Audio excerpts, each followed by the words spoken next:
Ladies and gentlemen, Tactical Tuesday is back with some new topics to cover. Because there are so many new cards coming in BT14, it's time to understand why players may run memory boosts over training cards, vice versa, or both.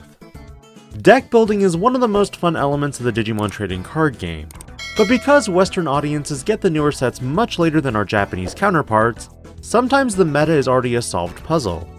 However, with the newest restriction list, this definitely gets the creative juices flowing because there are a lot of new considerations on how it could affect our meta and where we'll truly end up. But enough talk, let's look at memory boosts and training cards. Memory boosts were introduced in starter deck Gallantmon and Ulforce Vidramon starter decks in December of 2021. It has been almost 2 years since those cards dropped, and they are still used to this day. These cards have had multiple reprintings, once as box toppers in BT7, and again recently in RB1 and the gift boxes.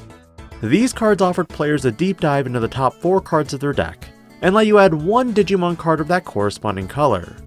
The delay simply let you gain 2 memory, and in the security, you place this card into the owner's battle area. While you don't get the search effect when it's hit in security, having in essence a floating Gravity Crush or Blinding Ray is honestly pretty nice. There aren't a lot of option cards that gain you a net 2 memory. On the flip side, the incoming newest training option cards are set to be released for BT14 in just 2 weeks. These cards cost 2 memory versus the 3 costs of memory boosts, and instead of revealing 4 cards, you only get to reveal 2. However, you can add any card corresponding to that color, whether it be Digimon, Tamer, or option card. The delay is different in that when this card is delayed, you may digivolve one of your Digimon into a Digimon of the corresponding color of the training option card by a reduced cost of 2. Funny enough, the more I looked into it, I felt that From Master to Disciple was a precursor card to training option cards. But there are quite a few key differences. From Master to Disciple might cost 2, but it does have a reveal 3 instead of 2. Its search criteria is also more focused on a specific archetype than generic, and lastly trashes the remaining cards instead of bottom decking them. But there is one thing From Master to Disciple can do that the training option cards cannot, and that is stacking the effect. From Master to Disciple delay effect says the next time one of your Digimon would digivolve this turn, reduce the Digivolution cost by 1. That means for the remainder and time of your turn you can stack multiple of these. But with training option cards, the wording is much different. Delay. One of your Digimon may digivolve into a red Digimon in your hand for its Digivolution cost, when it would digivolve by this effect, reduce the cost by 2. Meaning at the moment of delay, you must digivolve, meaning it's not possible to delay multiple of these to reduce the Digivolution cost by 4 or even 6. That being said, this makes it possible so that every deck can now in essence pull a Deltamon and Greymon X. But while each one is strong in their own way, each also has its disadvantages. Looking at memory boosts first, these cards gain you a memory when you delay. This makes them highly susceptible to floodgates, and in total out of the 7 colors, 4 members are currently present with Madoki Betamon, Terriermon, Chumon, and Gazimon. These 4 Digimon are able to stop the effects of gaining memory, except by Tamer effects. Back in the day, it wasn't uncommon to see players plop out one of these Digimon and watch as their opponent attempt to delay their memory boost. They'd move the memory marker, and then the player who owned the memory blocker would say, "Can't do that, no takebacks."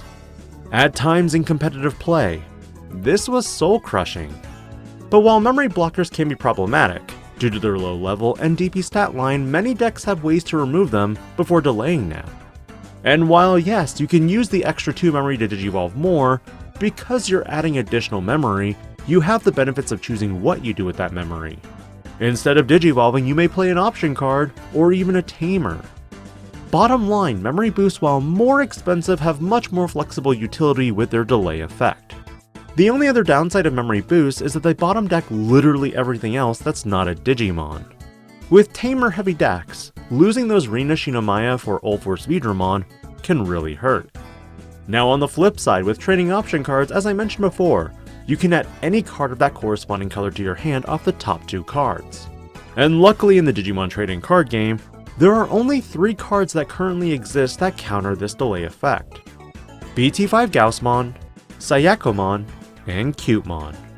But when you look at the playability of each of these cards, Gaussmon has largely gone unnoticed in the red category.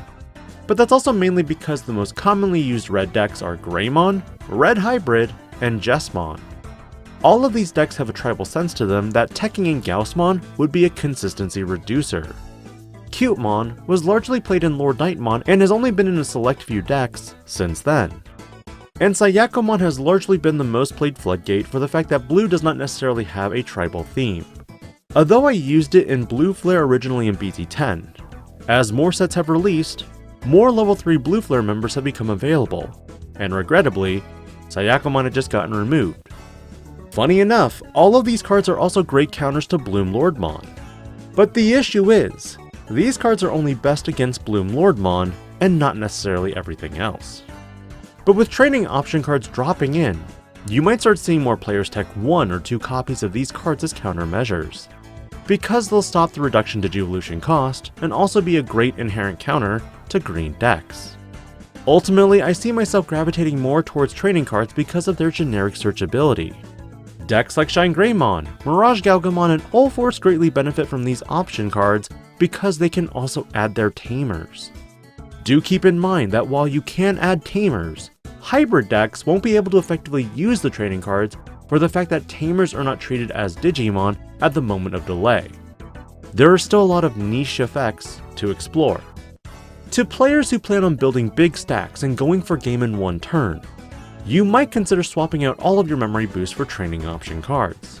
As I mentioned in my Meta Monday episode, The Dragon of Courage, all you need is 2 memory to climb up your chain if you have 2 offense training cards already sitting out. Other players who don't have too many option cards or tamers might stay with memory boosts, and others might go for a 2-2 split. What are your thoughts and where do you see yourself going on training cards or memory boosts for future sets? When will Bandai release the remaining floodgates for each color? Let me know your thoughts on your stance, and I'll catch you on the next video. This is DigiPanda, logging out.